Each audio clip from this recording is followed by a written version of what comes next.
আমরা সবাই মিলে রেডি হয়ে বেরিয়ে পড়েছি দিদির বাড়ি যাবার উদ্দেশ্যে। দেখতেই পাচ্ছ টোটো ছেড়ে দিয়েছে। আমি, সৌম্য, মা, বাপি আমরা 4 জনে মিলে যাচ্ছি আমার ননদের বাড়ি। তো পুজোর কেনাকাটা করা হয়েছে, সেইগুলো দিতে যাচ্ছি। আর এখানে দেখতে পাচ্ছ একটা নারকেল গাছ, আর ওই ডামরাতে আছে গঙ্গা জল।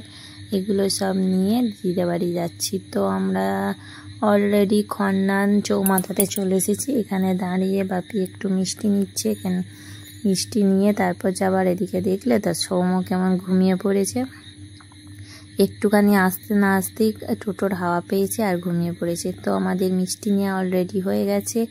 তো এবার যাব দিদিদের বাড়ি। দেখো বলতে বলতে চলে এসেছি আমার ননদের বাড়ি। ওই দেখো আমার ননদ। তো দিদিদের বাড়ি চলে এলাম, দিয়ে এখানে একটু বসে আছি। দেখো সৌম্য আসতে না আসতেই কত খেলনা নিয়ে আরজু দাদার ওর দাদার খেলনা নিয়ে বসে পড়েছে, বলছে আমি মেলাতলা বানাচ্ছি।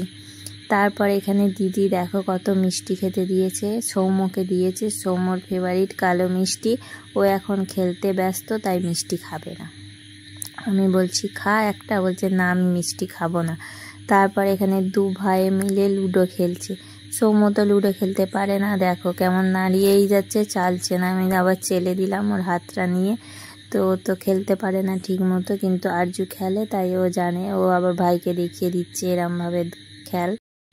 দেন আমরা এখানে খেতে বসে পড়েছি। এখানে হচ্ছে পটল চিংড়ি, তারপর হচ্ছে বেগুন ভাজা, করলা ভাজা, চিকেন কষা আর ইলিশ ভাপা ছিল, আর চাটনি ছিল। আমি না সেটা তুলতে ভুলে গেছি। আর এদিকে যেই জামাগুলো নিয়ে এসেছিলাম সেইগুলোকে পরিয়ে দেখানো হচ্ছে যে আরজু ঠিকঠাক হচ্ছে কিনা, না হলে তো আবার চেঞ্জ করতে হবে।